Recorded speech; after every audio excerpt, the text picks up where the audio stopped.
बहुत स्वागत है आपका हमारे चैनल पर। तो दोस्तों आज मैं लेकर आया हूँ आपके लिए एक ऐसी वीडियो जो कि इस चैप्टर का जो है यानी माइक्रो इकोनॉमिक्स के चैप्टर का 11th क्लास के जो है यहाँ पर पूरी तरह 12वें चैप्टर का जो है एक निचोड़ है। यानी जो है हमने पढ़ा था बाजार के रूप वो चैप्टर, तो ये बाजार के रूप जो चैप्टर है यहाँ पर इसका पूरी तरह से निचोड़ है। यानी यहाँ पर जो है पूरी तरह से निष्कर्ष आपको समझ में आ जाएगा, यानी एक शॉर्ट में आपको जो है ये चैप्टर समझ में आ जाएगा।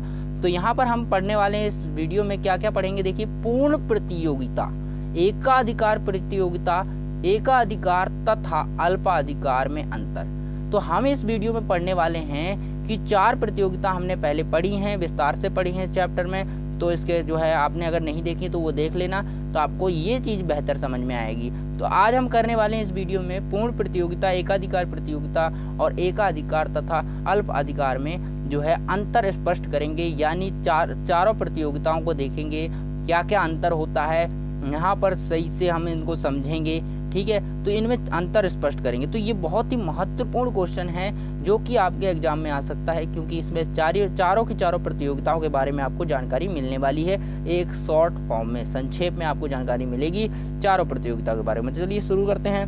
पहली जो है हमारा जो है अंतर का आधार क्या है, हमने यहाँ पर जो है वर्गीकृत किया है। देखिए, क्रम संख्या लिखी है, अंतर का आधार पूर्ण प्रतियोगिता लिखी है, एकाधिकार प्रतियोगिता, एकाधिकार और अल्पाधिकार।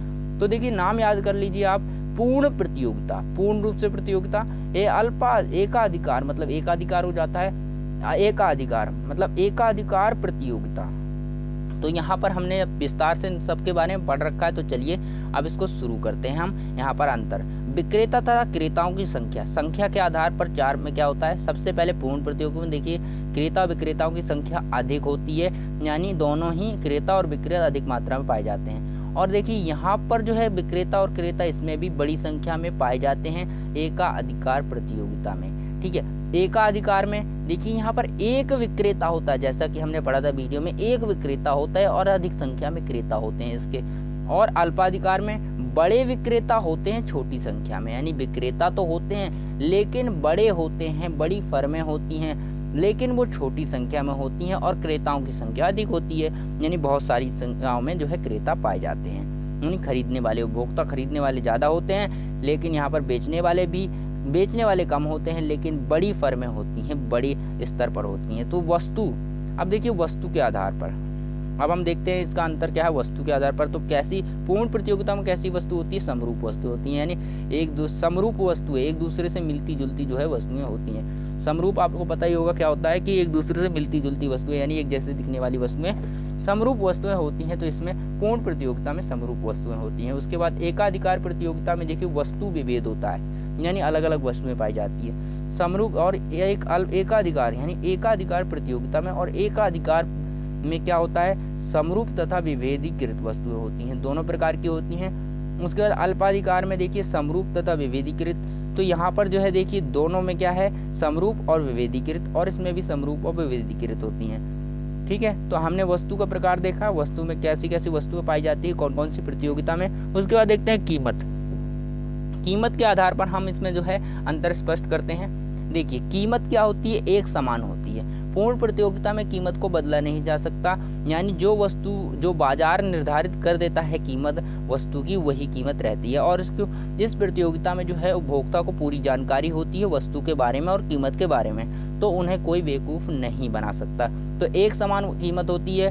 विभिन्न कीमत होती है, क्यों होती है विभिन्न कीमत, क्योंकि एकाधिकारी प्रतियोगिता में जो है विभिन्न वस्तु विभेद होता है, यानी वस्तु अलग अलग होती है, अलग अलग प्रकार की वस्तु होती है, गुणवत्ता अलग अलग होती है। तो विभिन्न यानी विभेदीकरण की वस्तु विभेद के कारण जो है उसकी जो कीमत होती है विभिन्न होती है, अलग अलग कीमत पाई जाती है। उसके बाद देखिए विभिन्न कीमत इसमें भी होती है, यानी एकाधिकार में भी अलग अलग कीमत होती है। जैसा कि आपको मैंने एग्जाम्पल के माध्यम से पिछली वीडियो में बताया था कि जो एक उपभोक्ता मोबाइल खरीदने आता है, तो जो यानी अगर वो विक्रेता जो है एक ही मोबाइल है और वो जो व्यक्ति जो है उपभोक्ता जो है उसे ज़्यादा पैसे दे देगा, उसको वो वस्तु बेच देगा। तो यानी इसमें क्या होता है, विभिन्न कीमत होती है, कीमत अलग अलग होती है। उसके बाद देखिए विभिन्न कीमत, तो यहाँ पर क्या है, एक ही प्रतियोगिता है जिसमें पूर्ण प्रतियोगिता है जिसमें कीमत समान रहती है, तीनों में आपकी जो है विभिन्न कीमत होती है। ठीक है। अब देखिए फर्मों का प्रवेश, अब प्रवेश देखते हैं कि फर्म प्रवेश कर सकती है नहीं कर सकती है। फर्मों का प्रवेश क्या होता है, देखिए पहली प्रतियोगिता में, पूर्ण प्रतियोगिता में फर्मों का प्रवेश स्वतंत्र होता है। यहाँ पर पूर्ण स्वतंत्र नहीं होता, स्वतंत्र तो होता है लेकिन पूरी तरह से स्वतंत्र नहीं होता है। उसके बाद देखिए प्रवेश असंभव होता है। यहाँ पर एकाधिकार स्थापित कर रखा है भैया, यहाँ पर कोई भी प्रवेश नहीं कर सकता है, पूरी तरह से अधिकार जमा के बैठे हैं बाजार में, कोई भी अंदर नहीं आ सकता है और ना ही कोई बाहर जा सकता है, यानी अंदर ही नहीं आ सकता तो बाहर कहाँ से जाएगा। तो ठीक है, तो यहाँ पर प्रवेश असंभव होता है। ठीक है, उसके बाद देखिए अल्प अधिकार में प्रतिबंध होता है। अल्प अधिकार में प्रतिबंध लगा के रखते हैं, कोई भी आसानी से जो फर्म प्रवेश नहीं कर सकती अल्प अधिकार में। क्यों नहीं कर सकती, आपको बताया था कि यहाँ पर देखिए कि बड़ी संख्या में जो है छोटी फर्में होती, मतलब बड़ी संख्या में विक्रेता, जो बड़ी जो है विक्रेता होते हैं, बहुत बड़े बड़े विक्रेता होते हैं लेकिन छोटी संख्या में होते हैं। तो बड़ा विक्रेता ऐसे ही तो नहीं बना जाता, उसको बहुत ज़्यादातर बाजार में बहुत दिनों तक रहना पड़ेगा और उसे बहुत संघर्ष करना पड़ेगा, तभी एक बाजार में जो है अपना स्थान स्थापित कर पाएगा और अपना नाम कर पाएगा। तो इसमें क्या होता है, बड़े विक्रेता होते हैं छोटी संख्या में, जिससे क्या होता है प्रतिबंध होता है इसमें। उसके बाद देखते हैं बाजार की दशाओं का ज्ञान। अब जो उपभोक्ता आता है इन तीनों बाजारों में जाता है तो देखते हैं उपभोक्ता को वस्तु के बारे में ज्ञान होता है, बाजार के बारे में जो है ज्ञान होता है, कौन कौन सी जो है बाजार के रूप में उसको ज्ञान होता है और ज्ञान नहीं होता है। तो देखिए पूर्ण प्रतियोगिता में आपको पता ही है कि पूर्ण ज्ञान होता है, पूरी तरह से वस्तु का पता होता है। आप बाजार में जाते हैं वस्तु खरीदने तो आपको पता होता है तो कौन सी वस्तु जो है कितने की है और जो है उसकी कीमत क्या है, वास्तविक कीमत क्या है, ठीक है, गुणवत्ता कैसी है। तो ये सारी चीज़ें आपको जो है पूर्ण ज्ञान होती है बाजार की।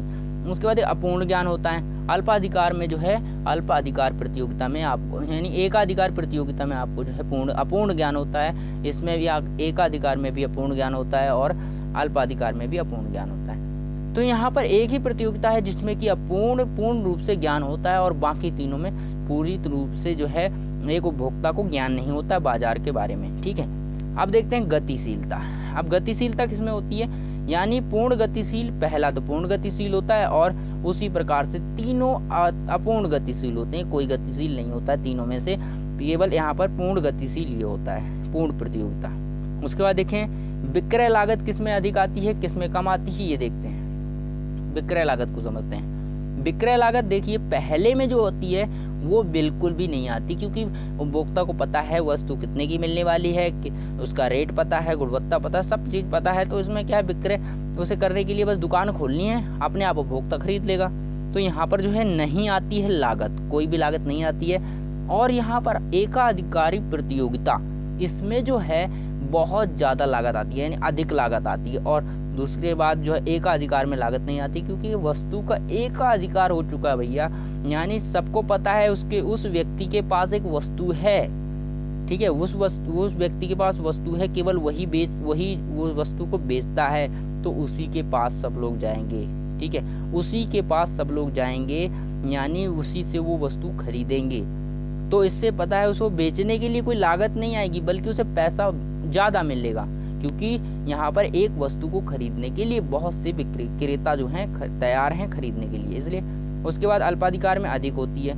यहाँ क्या है, विक्रय माने बेचने के लिए लागत अधिक आती है, यानी बेचने के लिए वस्तु को धन खर्च करना पड़ता है, पैसा लगाना पड़ता है, और इसमें नहीं, एकाधिकार में नहीं लगाना पड़ता। एकाधिकार प्रतियोगिता में नहीं, यहाँ पर अधिक लगाना पड़ता है। उसके बाद यहाँ पर क्या है, पूर्ण प्रतियोगिता में भी नहीं, यहाँ पर पूर्ण प्रतियोगिता में भी नहीं लगाना पड़ता। उसके बाद देखते हैं नेक्स्ट क्या है, कीमत नियंत्रण। अब देखिए कौन से बाजार के रूप में कीमत का नियंत्रण होता है। तो पहला बाजार का रूप पूर्ण प्रतियोगिता बाजार, इसमें नियंत्रण नहीं होता, कीमत पर नियंत्रण नहीं होता, क्योंकि बाजार ही निर्धारित करता है कीमत को। आंशिक नियंत्रण होता है एकाधिकार प्रतियोगिता में, यहाँ आंशिक रूप से नियंत्रित करता है। और पूर्ण नियंत्रण, देखिए यहाँ पर एक अधिकार नहीं, एक अधिकार है, पूरी तरह से अधिकार स्थापित कर लिया है, तो इसका मतलब है पूरी तरह से नियंत्रण कर लिया है कीमत पर।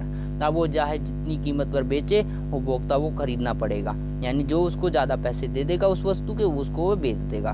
उसके बाद देखिए आंशिक नियंत्रण, इसमें भी क्या होता है, अल्पाधिकार में भी आंशिक नियंत्रण होता है। तो क्या है हमारा, पहले वाली में नहीं होता है, दूसरे में आंशिक नियंत्रण होता है, तो और तीसरे में पूर्ण नियंत्रण होता है, और चौथे में जो है आंशिक नियंत्रण होता है। तो दोस्तों ये कुछ थे हमारे, क्या थे, कुछ अंतर थे, हमने किस आधार पर पढ़ा, कीमत के आधार पर, विक्रय के आधार पर, गतिशीलता के आधार पर, बाजार की दशाओं के ज्ञान के आधार पर, उसके फर्मों का प्रवेश के आधार पर, कीमत के आधार पर, वस्तु के आधार पर और क्रेता तथा विक्रेताओं की संख्या के आधार पर जो है यहाँ पर हमने पूर्ण प्रतियोगिता, एकाधिकार प्रतियोगिता, एकाधिकार और अल्पाधिकार प्रतियोगिता जो है बाजार के 4 रूप होते हैं, इन चारों रूपों में अंतर स्पष्ट किया और जाना कि कौन कौन से अंतर होते हैं, क्या क्या फ़र्क होता है दोस्तों। तो दोस्तों अब आप बताइए, यहाँ पर आपको ये वीडियो आपने देख लिया तो आपका जो है पूरा कॉन्सेप्ट क्लियर हो जाएगा। यहाँ पर जो है इनमें जो है आपको पूरे अंतर समझ में आ जाएगा। तो दोस्तों बताइए वीडियो कैसी लगी अगर आपको कोई डाउट है तो आप हमें कमेंट कर सकते हैं, पूछ सकते हैं। तो फिर मिलते हैं हम दोस्तों अगली वीडियो में। अगर आपने हमारे चैनल को जो है अभी तक सब्सक्राइब नहीं किया है, पहली बार हमारे चैनल पे इस वीडियो के माध्यम से जुड़े हैं, तो प्लीज़ दोस्तों इस चैनल को सब्सक्राइब कर लीजिए, क्योंकि यहाँ पर आपको मिलेगा इसी तरह से इकोनॉमिक्स जो है बहुत ही सरल भाषा में और हिंदी मीडियम में आपको समझाई जाएगी। और यहाँ पर जो है आपको जो है कोई भी डाउट है तो आप हमसे पूछ सकते हैं। तो दोस्तों फिर मिलते हैं हम अगली वीडियो में।